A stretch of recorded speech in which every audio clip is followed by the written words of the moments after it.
I agree, dive into a simple yet powerful phrase.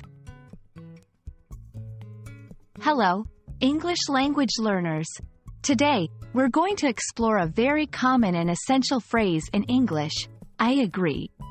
By the end of this video, you'll understand what it means, how to use it, and some variations you can try.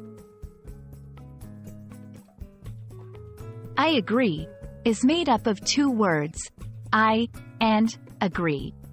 I is a pronoun that refers to oneself. Agree is a verb which means to have the same opinion or belief as someone else. When put together, I agree is a way to express that you have the same opinion or belief about something as the person you are speaking to. It's a way of saying, yes, I think the same way. It's a versatile phrase that can be used in many situations. 1. In formal settings, when someone presents an idea or opinion, and you think the same way, you can say, I agree, to show support. 2. E.g., during a meeting, a colleague might say, we should increase the budget for our marketing campaign. If you believe the same, you can respond with, I agree. 3. In casual conversations, it's a quick way to show that you are on the same page with someone.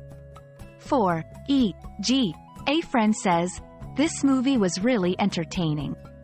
You can reply with, I agree. 5. When giving feedback, it's a gentle way to express concurrence before adding your own thoughts. 6. E.g., I agree with your point, and I also think we should consider. While I agree is straightforward, sometimes you might want to use variations to add flavor to your conversations. 1. I totally agree. This means you strongly feel the same way. 2. I agree up to a point. This means you partly agree but have some reservations. 3. I couldn't agree more. This is an emphatic way to say you completely agree. Remember, context is essential. Each variation can express a different level of agreement or a different nuance. There you have it. I agree is a concise phrase that can be powerful in many situations. It's a building block for communication, showing understanding and alignment with others. We hope this video has been insightful, and the next time someone shares their thoughts, you'll know just how to respond. Happy learning!